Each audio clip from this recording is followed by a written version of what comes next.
Ce matin, je vais vous raconter une histoire. L'histoire d'un jeune homme, il a 17 ans. Il fait partie d'une famille nombreuse. Il a 10 grands frères et un petit frère. Ce jeune homme s'appelle Joseph. Et s'il a autant de frères, c'est aussi qu'à l'époque, il était possible pour un homme d'avoir plusieurs femmes. Et c'était le cas de son père, qui en avait 4. Je ne vais pas raconter toute l'histoire de cette famille, mais ceux qui l'ont lu récemment noteront qu'on voit aussi dans cette histoire toutes les raisons qui font qu'avoir un grand nombre de femmes est source de problèmes. Et en particulier, ce jeune homme, Joseph, était le premier fils de la femme que son père aimait vraiment. Sa mère s'appelait Rachel, c'était celle qu'il voulait épouser. Le reste s'était fait un petit peu par les aléas de la vie, voire même par un ou deux coups fourrés, mais je ne vous les raconte pas. Et il avait encore son petit frère, Benjamin, né de la même mère. Et parce qu'il était le premier fils de Rachel, Joseph était le chouchou de son père. C'était le préféré. Son père lui avait offert un beau manteau multicolore, alors qu'on peut imaginer que ses frères n'étaient vêtus que de simples tuniques un peu quelconques. Et en plus d'être le chouchou, c'était un rapporteur, un redzipetteur, comme on dit dans le canton de Vaud. Il racontait à son père tout le mal qu'il entendait au sujet de ses frères. Donc, vous imaginez que les grands frères, ils ne devaient pas apprécier d'avoir un petit frère, quel chouchou, et qui raconte tout à papa. Et puis en plus, Joseph s'est mis à avoir des rêves où il voyait ses frères et son père se prosterner devant lui. Et là, forcément, ça en a rajouté une couche. Ses frères se disaient qu'ils ne se prenaient vraiment pas pour la queue de la poire, qu'ils se voyaient au-dessus d'eux. Ils étaient encore plus fâchés envers lui. Puis pour poser le cadre encore un peu de la famille, le père Jacob était un homme riche, mais un nomade. C'était un chef de clan. En plus de tous ses fils, il avait un bon nombre de serviteurs. Et ensemble, ils géraient des troupeaux de moutons, de chèvres, de vaches. Et ils se déplaçaient avec les troupeaux pour trouver de quoi les faire paître. Et un jour, les frères de Joseph ont eu l'occasion de lui faire payer tout ce qu'ils avaient à lui reprocher.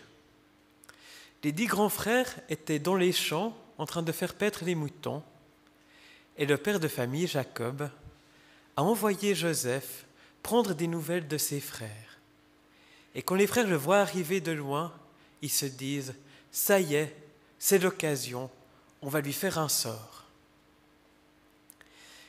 Ils pensent d'abord à le tuer sur place, mais un des frères dit « C'est quand même un petit peu violent de l'égorger sur place, on va simplement le jeter au fond d'une citerne ».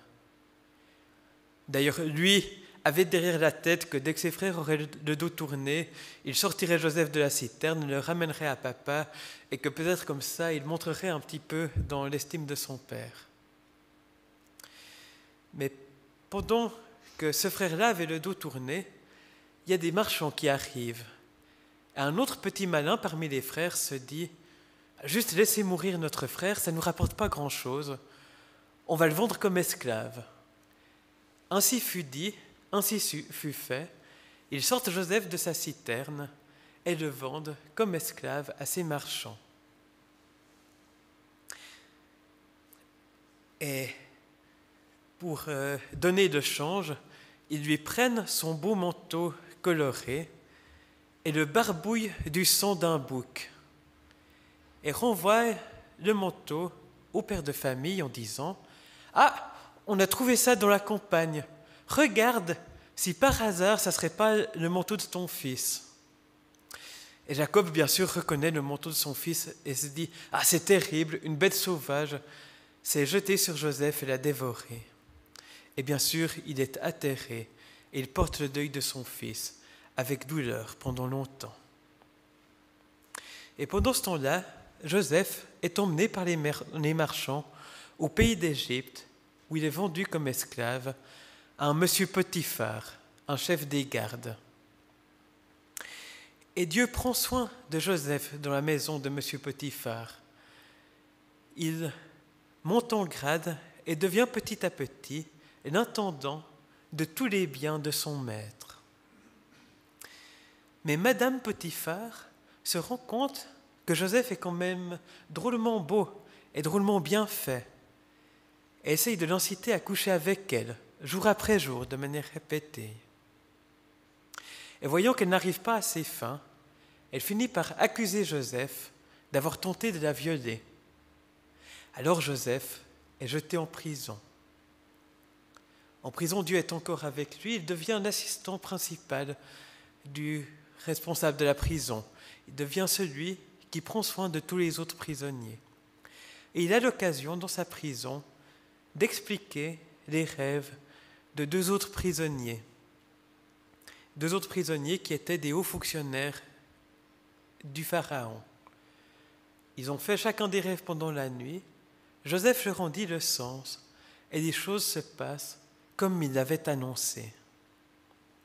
Et ensuite, c'est le Pharaon qui fait à son tour deux rêves qui ont la même explication, et personne dans la cour du Pharaon ne peut lui les expliquer. Mais quelqu'un se rappelle que Joseph est capable d'expliquer les rêves, alors on l'envoie y chercher, on l'amène devant Pharaon et il donne l'explication des rêves. Et l'explication, c'est qu'il va y avoir dans la terre d'Égypte d'abord 7 années d'abondance où toutes les terres vont produire de la nourriture plus que jamais. Mais elles vont être suivies par 7 années de famine où plus rien ne va pousser. Et la famine sera telle que le souvenir de l'abondance sera oublié. Après l'explication du rêve, Joseph suggère qu'il faudrait confier à quelqu'un de prélever le 5e de toute la nourriture produite pendant l'abondance pour que le pays ne périsse pas pendant la famine. Et le Pharaon se dit que c'est une bonne idée et qu'en fait personne n'aura plus de sagesse pour la mettre à exécution que Joseph lui-même. Et c'est ainsi que Joseph se retrouve premier ministre de la terre d'Égypte. Le Pharaon lui confie l'administration de tout le pays pour mettre en œuvre ce qu'il a proposé. Et la famine s'étend sur tous les pays, et la famille de Jacob et de Joseph souffre aussi de la famine au pays. Et ils entendent qu'en Égypte, il y a de la nourriture qu'on peut acheter. Alors, Jacob envoie ses 10 grands-fils en Égypte pour acheter de la nourriture. Comme il se doit, il se présente devant Joseph. Et Joseph les reconnaît immédiatement, parce qu'ils sont toujours habillés comme des bergers hébreux. Mais eux ne reconnaissent pas Joseph, parce que ce n'est plus un adolescent de 17 ans, mais un premier ministre d'une trentaine d'années. Il est certainement rasé de près, habillé à l'égyptienne, avec des habits de grand prestige. Et Joseph ne se fait pas reconnaître. Il continue à utiliser un interprète, alors qu'il comprend bien sûr très bien ce que lui disent ses frères. Et Joseph va se montrer un peu rude avec ses frères. Il les accuse d'être des espions, d'être venus pour reconnaître dans le pays quels étaient ses points faibles. Et il leur met la pression avec ses accusations et les force à en dire plus sur eux et sur leur famille. Et finalement, il leur dit que la manière dont il saura que ce n'est pas des espions, c'est qu'ils reviennent en ramenant leur dernier frère, le petit Benjamin. Et en attendant, il garde un autre des frères, Siméon en l'occurrence, en otage jusqu'à qu'il revienne avec le petit Benjamin.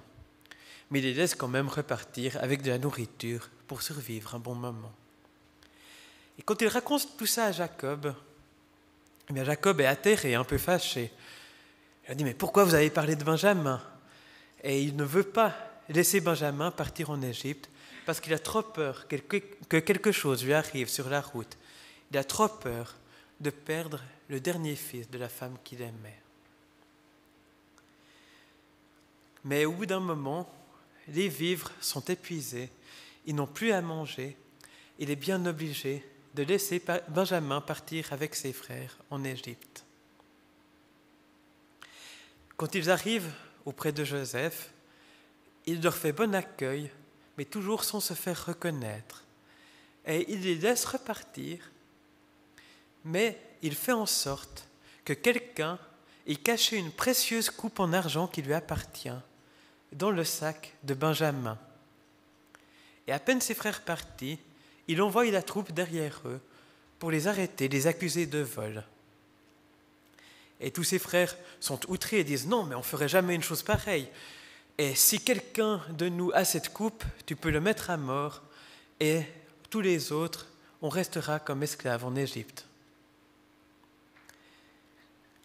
Ainsi, leurs bagages sont fouillés et la coupe est trouvée dans les bagages de Benjamin. Et le chef de la troupe ramène tous les frères devant Joseph, qui les accuse bien sûr de ce vol, mais dit que tous les frères vont pouvoir repartir libres, sauf Benjamin, qui va rester comme esclave au pays d'Égypte. Et là, bien entendu, les frères sont bien embêtés et se demandent comment se sortir de cette catastrophe.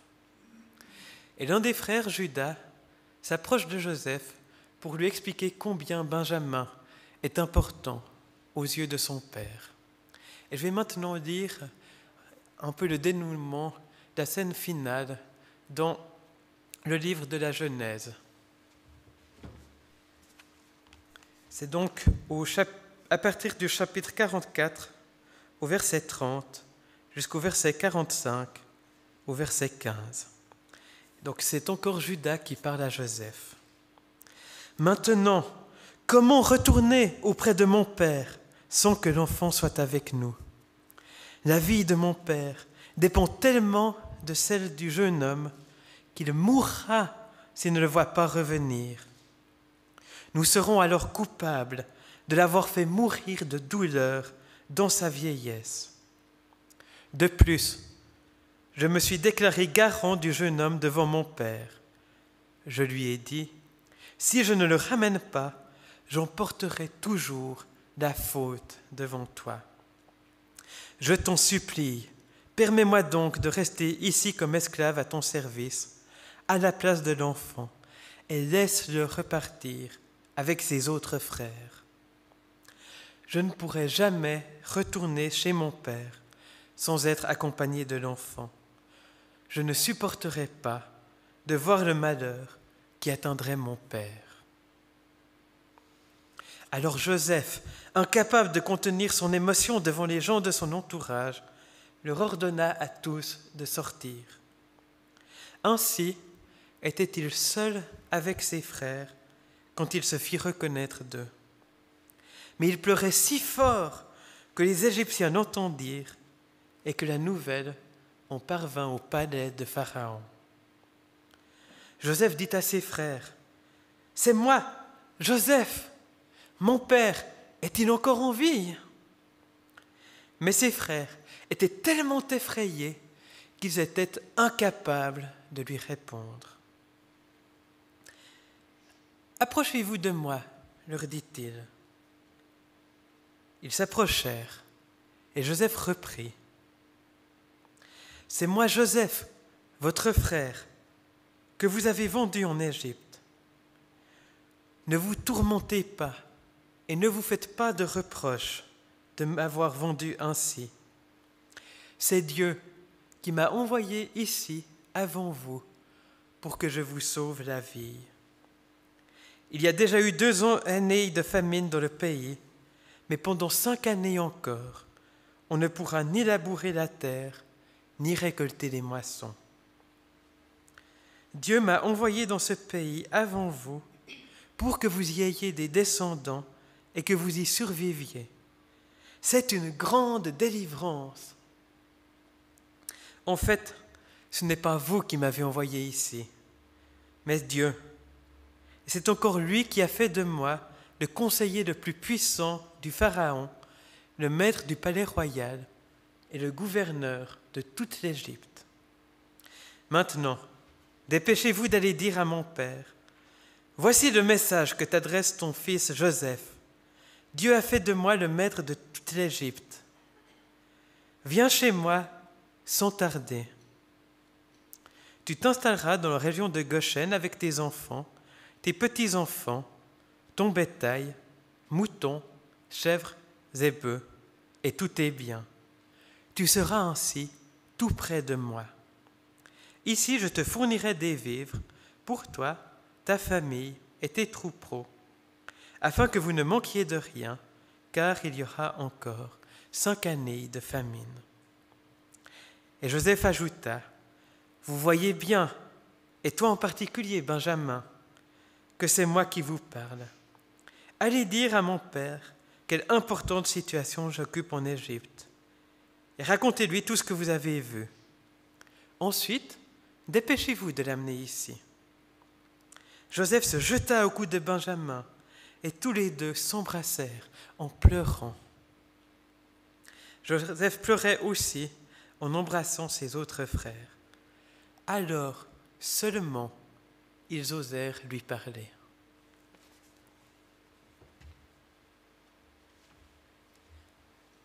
Il y a plusieurs éléments remarquables dans cette histoire et plusieurs questions qu'on peut se poser. Et une première question, c'est pourquoi Joseph joue au chat et à la souris avec ses frères? Pourquoi est-ce qu'il leur fait faire des allers-retours? Pourquoi est-ce qu'il leur joue un drôle de tour? Je crois que Joseph voulait voir où en étaient ses frères. Il voulait savoir s'ils avaient changé par rapport au moment où il les avait vendus comme esclaves.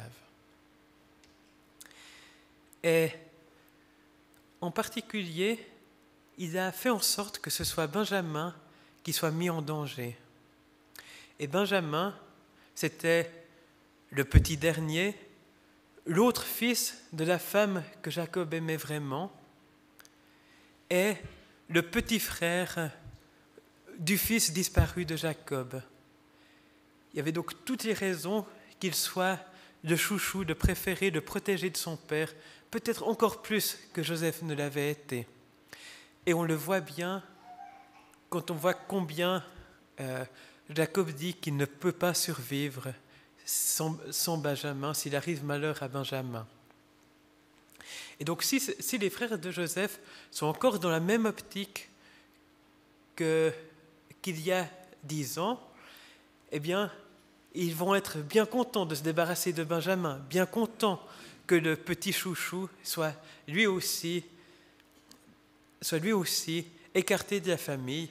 Et en plus, là, ils pourraient même se dire que ce n'est pas de leur faute, c'est de la faute de ce gouverneur égyptien qui leur veut vraiment du mal. Mais c'est bien autre chose qui se passe.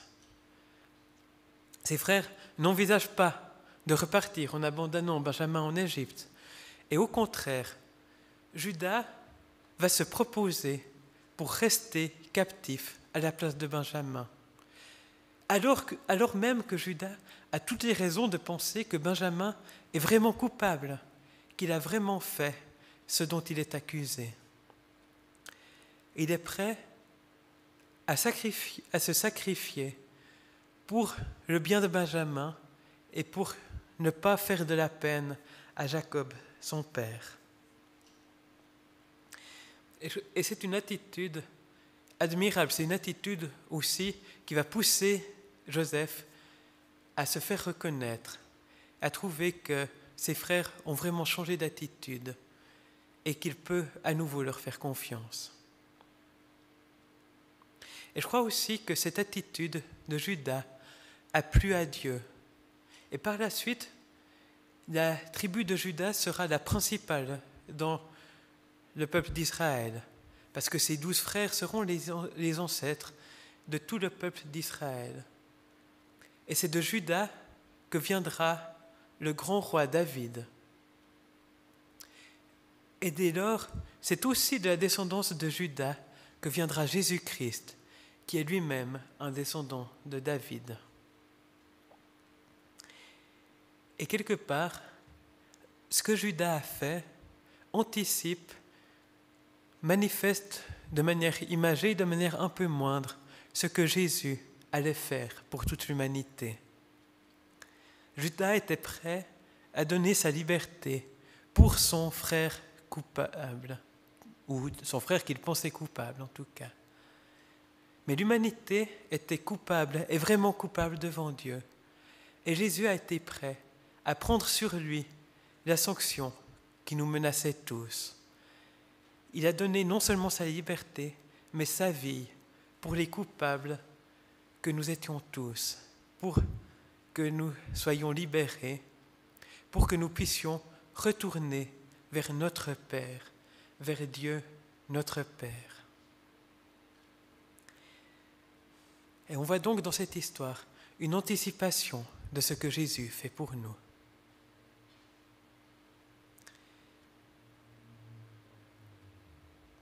Et ensuite,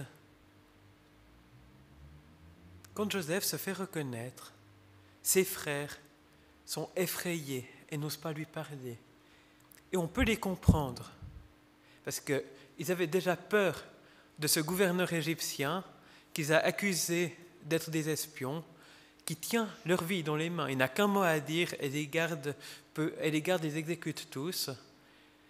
Et en plus, ce gouverneur égyptien, il se trouve en tort devant lui. Ils sont accusés de vol sans aucun moyen de se défendre. Donc ils avaient déjà très peur. Et tout à coup, ils se rendent compte que ce gouverneur égyptien qui leur fait peur, en plus, c'est deux frères qu'ils ont trahis, qu'ils ont vendus comme esclaves. C'est le frère dont ils se sont débarrassés et qui a toutes les raisons de leur en vouloir. Alors ils sont vraiment paralysés par la peur et ils se disent que c'en est fini pour eux. Et là aussi, je crois qu'il y a une analogie qu'on peut faire. Je pensais au moment après la mort et la résurrection de Jésus, où Pierre explique aux Juifs réunis à Jérusalem que Dieu a ressuscité Jésus et qu'il l'a fait Seigneur et Messie, alors que Jésus a été lui aussi trahi et vendu par les Juifs. Enfin, non, a été trahi par les Juifs, vendu par Judas. Joseph a été vendu pour 20 pièces d'argent, Judas pour 30. Mais c'est dans les deux cas la valeur d'un esclave à l'époque, c'est juste que les cours ont un peu augmenté entre-temps. Et donc, à ce moment-là, Pierre annonce aux Juifs que celui qu'ils ont rejeté par jalousie, celui qu'ils ont trahi en le livrant aux autorités romaines, eh bien c'est lui-même que Dieu a établi comme juge de tous les peuples. Et à ce moment-là, les Juifs demandent « Mais alors, qu'est-ce qu'on peut faire ?» Parce qu'ils se rendent compte que c'est une situation catastrophique pour eux.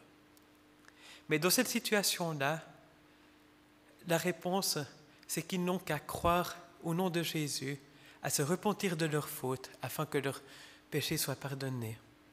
De la même manière que dans l'histoire de Joseph, Joseph leur dit de ne pas avoir peur et qu'en fait, si Joseph est arrivé en Égypte et en est devenu le gouverneur, c'est pour le salut de sa famille, pour qu'ils aient à manger, pour qu'ils ne passent pas par la mort. Et Joseph leur dit que le mal qu'ils lui ont fait, en fait, c'est Dieu qui l'avait prévu afin d'apporter cette grande délivrance. Il dira encore quelques chapitres plus tard, « Vous avez pensé me faire du mal, mais Dieu l'a pensé en bien. » Et ce qu'on voit par là, c'est que Dieu est vraiment le maître de l'histoire, le maître de tout ce qui se passe. Et que même une mauvaise action, Dieu peut l'utiliser pour faire du bien, pour faire arriver ce qu'il souhaite et ce qui est juste. Ça n'excuse pas nos mauvaises actions, mais ça veut dire qu'on peut compter sur Dieu et qu'on peut s'attendre à ce qu'il retourne les choses, même les plus mauvaises, en bien. Et Joseph, au fond de sa prison, accusé injustement, vendu comme esclave, avait toutes les raisons de désespérer et de se dire que Dieu l'abandonnait. Mais il est resté fidèle à Dieu, et Dieu a fini par retourner la situation, par montrer qu'il avait d'autres plans en vue que le mal qui était en train de se produire. Je crois que cette histoire doit nous inviter à la confiance en Dieu, à la confiance que Dieu tient toutes choses dans ses mains et peut retourner les pires situations pour sa gloire et pour notre salut. Et de la même manière, les chefs juifs avaient livré Jésus par pure jalousie, mais en faisant cela, ils accomplissaient le plan de Dieu pour que Jésus meure pour le salut de toute l'humanité. Et ce Jésus qu'ils avaient trahi et livré, par là même est devenu le Sauveur qui pouvait les réconcilier avec Dieu. Et ce n'est pas seulement le cas des Juifs à l'époque de Jésus, mais je crois qu'on est tous un peu dans la même situation, que le peuple juif n'est que l'exemple mis en exergue de la situation de toute l'humanité. Parce que tous les hommes, d'une manière ou d'une autre, ont voulu se débarrasser de Dieu, n'ont pas voulu qu'il règne sur eux. Tous, nous avons d'une manière ou d'une autre choisi de rejeter Dieu, choisi de ne pas le laisser conduire nos vies, choisi de ne pas le laisser régner dans tout ce que nous sommes et dans tout ce que nous faisons. Et nous sommes tous dans cette situation où celui qui peut nous juger, celui qui peut décider de notre destinée, c'est celui que nous avons rejeté, dont nous n'avons pas voulu. Et nous avons de quoi craindre devant Dieu. Et la Bible parle souvent de la crainte de Dieu et n'en fait pas une mauvaise chose.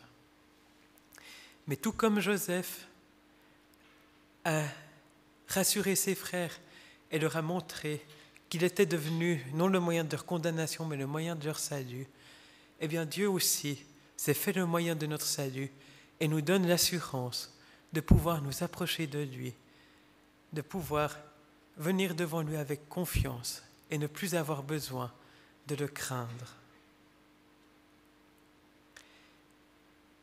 Et une chose qui est différente, c'est que Joseph s'est assuré que ses frères avaient vraiment changé avant de se faire reconnaître d'eux et avant de dire que le salut se trouve, qu'il leur amenait le salut de la part de Dieu. Mais Jésus-Christ nous offre le salut avant même que nous ayons changé. Mais en même temps, comme Dieu ne cherche pas à ce que le mal se perpétue, Jésus nous invite aussi à changer. Il nous donne le salut gratuitement, mais il nous demande de changer dans nos cœurs et nous donne aussi le moyen de le faire par le Saint-Esprit qui vient agir en nous. Ce salut est gratuit, donné par Jésus qui a tout fait pour nous. De la même manière que les frères de Joseph n'avaient rien fait de bon pour obtenir la délivrance que Dieu leur a donnée par le moyen de Joseph. Mais Dieu nous invite à changer, à ce que nos cœurs soient transformés par lui. Et il va le faire si nous mettons notre foi en lui et si nous lui demandons la force de changer. Alors faisons confiance à Dieu qui tient toutes choses dans ses mains, qui peut faire concourir même les pires malheurs au bien de ceux qu'il aime. Et regardons à Jésus-Christ qui a été prêt à se donner pour des coupables, pour que nous soyons réconciliés avec Dieu, pour que nous puissions venir à lui. Mettons notre confiance en lui, mettons notre foi en lui, recevons ce salut et vivons aussi dans une attitude de repentance, une attitude qui cherche à changer de toutes les choses qui nous éloignent de Dieu, de toutes les choses où nous avons tendance à vouloir n'en faire qu'à notre tête et à rejeter le Dieu qui nous a créés et qui veut nous sauver. Amen.